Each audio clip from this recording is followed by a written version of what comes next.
அன்பு நண்பர்களுக்கு அன்புலகின் இனிய புத்தாண்டு நல்வாழ்த்துக்கள். 2023 தொடக்கம் இனிதே ஆரம்பமாகட்டும். நல்லபடியாக எல்லாருக்குமே நல்லதே நடக்கட்டும். இன்றைக்கி அன்புலகில் வெஜிடபிள் பிரியாணி எப்படி செய்கிறதுன்னு இந்த வீடியோவில் பார்க்கலாம் வாங்க. அதுக்கு தேவையான பொருட்கள்: 2 பல்லாரி கட் பண்ணி வச்சுருக்கேன் குறுக்கா, 4 தக்காளி கட் பண்ணி வச்சுருக்கு, 5 பச்சை மிளகா கட் பண்ணி வச்சுருக்கோம்.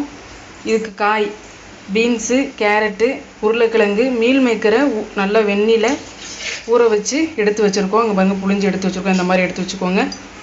பட்டை, கிராம்பு, ஏலக்காய் இதெல்லாம் எடுத்து வச்சுருக்கோம். சோம்பு எடுத்து வச்சுருக்கோம். எல்லாமே அரை ஸ்பூன் எடுத்து வச்சுருக்கோம். மஞ்சப்பொடி, கரம் மசால் தூள், மிளகாத்தூள், உப்பு தேவையான அளவுக்கு, இஞ்சி பூண்டு பேஸ்ட் 2.5 ஸ்பூன் எடுத்து வச்சுருக்கோம். புதினா இலை, கறி மசால் பொடி. இந்த கறி மசால் பொடி ஏற்கனவே எப்படி செய்கிறதுன்னு வீடியோ நாங்கள் அப்லோட் பண்ணியிருக்கோம் அன்புலாக் சேனலில். இது செய்கிறவங்க இதே மாதிரி கறிக்குழம்பு பொடி செஞ்சு ட்ரை பண்ணி பாருங்கள், உங்களுக்கு பெஸ்ட்டாக வரும். பசு நெய் எடுத்து வச்சுருக்கோம்.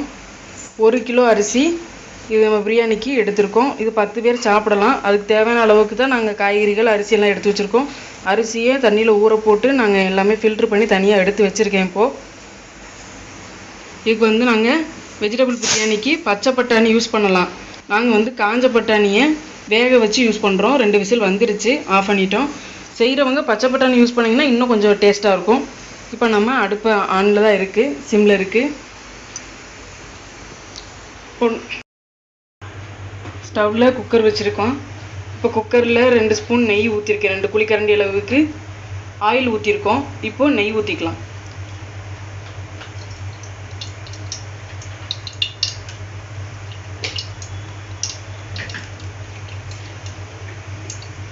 நெய் சேர்த்துக்கிட்டாச்சு.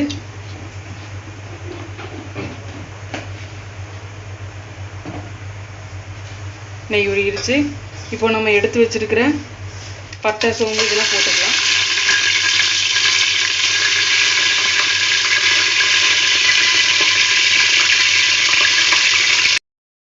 பட்டை சோம்பு நிறம் மாறிடுச்சு. இப்போ நம்ம மிளகாய் போட்டுக்கலாம்.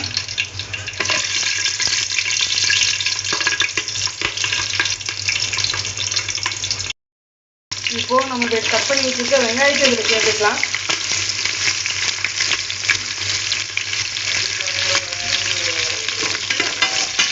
வெங்காயம் நல்லா முருகலாக வதங்கட்டும். ப்ரௌன் கலரில் வர்றதண்டிக்கு நல்லா வதக்கி விட்டுக்கோங்க.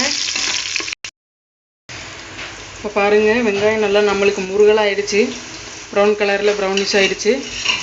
இப்போ இந்த ஸ்டேஜில் நம்ம கட் பண்ணி வச்சுருக்க தக்காளியை சேர்த்துக்கலாம்.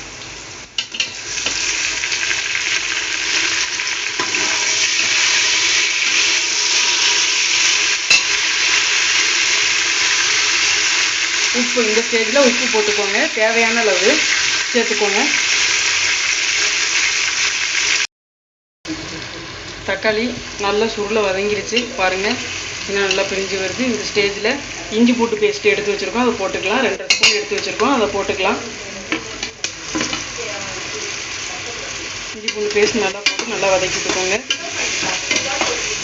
இது நாங்கள் 10 லிட்டர் குக்கர் எடுத்திருக்கோம். 1 கிலோ அரிசிக்கு நம்ம தண்ணி அளவு வச்சோம்னா அந்த கரெக்டாக இருக்கும். 10 லிட்டரு குக்கருக்கு கரெக்டாக இருக்கும். நீங்கள் அரிசி அளவு அதிகமாக எடுக்க அதே மாதிரி நீங்கள் கொஞ்சம் பாத்திரங்கள் பெருசாக வச்சுக்கோங்க. இது 1 கிலோ அரிசி, இது 10 பேர் சாப்பிட்ற அளவுக்கு நாங்கள் இப்போ செய்கிறோம். காய்கறி அளவு, மசால் பொடி எல்லாமே, இந்த அளவு எல்லாமே 10 பேர் சாப்பிட்றதுக்கு 1 கிலோ அரிசி பண்ணுறோம். அதே மாதிரி பார்த்து நீங்களும் கணக்கு வச்சு பண்ணுங்கள். இஞ்சி பூண்டு பேஸ்ட்டு பச்சை ஸ்மெல் போயிடுச்சு. இப்போ நம்ம கொத்தமல்லி தழை போட்டுக்கலாம். புதினா தழை எடுத்து வச்சுருக்கோம், அதையும் போட்டுக்கலாம்.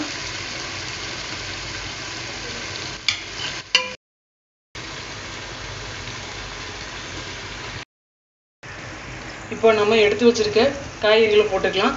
மீல் மேக்கர் ஃபஸ்ட்டு போட்டுக்குவோம்.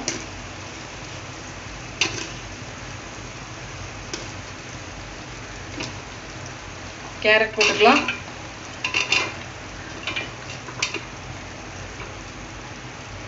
பீன்ஸ் போட்டுக்கலாம்.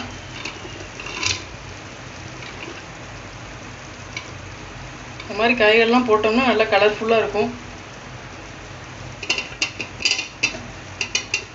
பார்க்குறதுக்கும் அழகாக இருக்கும், விரும்பி சாப்பிடுவாங்க.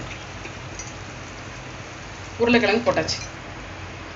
காய்கள் நல்லா பரட்டி விட்டுக்கோங்க.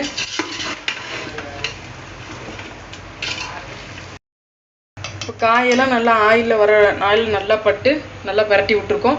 இப்போ இதுக்கு நம்ம பொடி போட்டுக்கலாம். தனி மிளகாத்தூள் 1/4 ஸ்பூன் போட்டுக்கோங்க. மஞ்சத்தூள் 1/4 ஸ்பூன், கரம் மசால் பொடி அது 1/4 ஸ்பூன் போட்டுக்கோங்க. நம்ம வீட்டிலேயே தயாரித்து வச்சுருக்கிற கறி மசால் பொடி பவுடர் 4 ஸ்பூன், ஒரு கோபுர அளவுக்கு ஸ்பூன், நல்லா அந்த கோபுரம் நிமிர அளவுக்கு 4 ஸ்பூன் போட்டுக்கோங்க.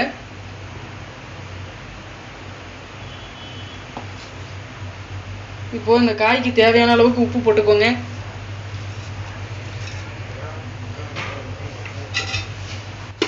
இது நல்லா கிளறி விட்டுக்கோங்க.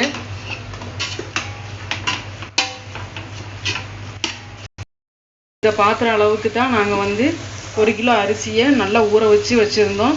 இப்போ இதே அளவுக்கு ரெண்டு அளவுக்கு இந்த பாத்திரம் 2 தடவை தண்ணி ஊற்றிக்கோங்க.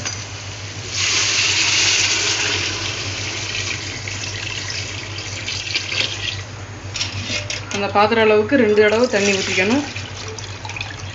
அதுதான் சரியான அளவு அரிசிக்கு.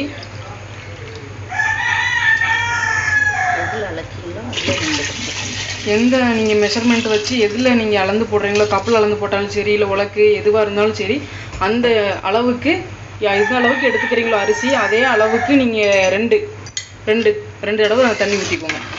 கப்பாக இருந்தாலும் சரி, இல்லை பாத்திரம் எந்த பாத்திரத்தில் நீங்கள் அழைக்கீங்களோ அந்த பாத்திரத்துக்கு 2 மடங்கு எடுத்துக்கோங்க தண்ணி. அதுதான் சரியாக இருக்கும். இப்போ நம்ம வேக வச்சுருந்த பட்டாணி அதை இதில் சேர்த்துக்கலாம். வேக வச்சுருந்ததுனால நம்ம கடைசி சேர்க்குறோம். இல்லைன்னா ரொம்ப பட்டாணி குழஞ்சிரும், நல்லா ஃப்ரெஷ்ஷாக தெரியாது நம்மளுக்கு.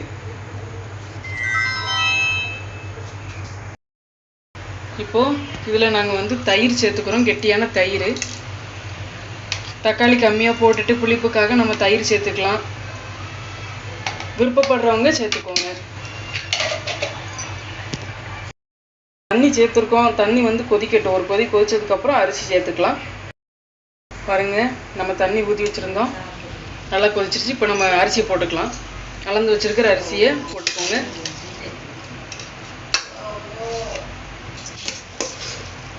பாருங்கள், 1 கிலோ அரிசிக்கு நம்ம அரிசியோடு சேர்த்து 10 லிட்டர் குக்கரில் வச்சுருக்கோம். இந்த அளவுக்கு தான் வரும். 10 பேர் தாராளமாக சாப்பிட்லாம். நீங்களும் இதே மாதிரி செஞ்சு பாருங்கள். உங்கள் வீட்டில் எவ்வளோ அளவுக்கு எடுத்துக்கிறீங்களோ அந்த அளவுக்கு மெஷர் பண்ணி செஞ்சுக்கோங்க. உப்பு, உரப்பு, புளிப்பு இது எல்லாமே தண்ணி ஊற்றுனதுமே நீங்கள் நல்லா செக் பண்ணி பார்த்துக்கோங்க. இல்லைன்னா அந்த டைமில் சேர்த்துக்கோங்க. நல்லா உப்பு, உரப்பு எல்லாமே நல்லா கரெக்டாக இருக்கணும். தண்ணிக்கு டார்க்காக இருக்கணும். அப்போ தான் அதிகமாக இருந்தால் தான் அரிசியில் பிடிக்கும், சாப்பாட்டுக்கு கரெக்டாக இருக்கும். அந்த அளவுக்கு சேர்த்துக்கோங்க.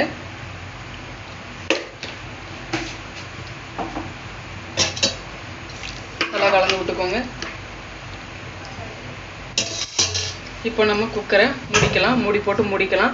2 விசில் வரட்டும். வந்ததுக்கப்புறம் நான் உங்களுக்கு காமிக்கிறேன். குக்கர் விசில் 2 விசில் வந்துருச்சு. நம்ம குக்கர் விசில் எடுத்தாச்சு. இப்போ திறந்துக்கலாம். பாருங்கள், நம்மளுக்கு அழகான வெஜிடபிள் பிரியாணி ரெடி ஆகிடுச்சு. இப்போ இதை நம்ம வேறு பாத்திரத்துக்கு தட்டிக்கலாம். அப்போ தான் உதிரியாக இருக்கும் உங்களுக்கு. வெஜிடபிள் பிரியாணி நம்மளுக்கு ரெடி ஆகிடுச்சு. Vegetable biryani, meal maker fry, தயிர் சம்பல், இதுதான் எங்கள் மதிய உணவு. இது மாதிரி நீங்கள் ட்ரை பண்ணி பாருங்கள். அளவுக்கு ஏற்ற மாதிரி எத்தனை பேர் செய்கிறீங்களோ அந்த தக்கனதுக்கு அளவுக்கு பார்த்து செஞ்சுக்கோங்க. வெஜிடபிள் பிரியாணி இந்த வீடியோ உங்களுக்கு பிடிச்சிருந்துச்சுன்னா அன்புலாக் சேனலுக்கு லைக் பண்ணுங்கள், ஷேர் பண்ணுங்கள், சப்ஸ்கிரைப் பண்ணுங்கள். மறக்காமல் கமெண்ட் கொடுங்க. மலரும் அன்புலாக்.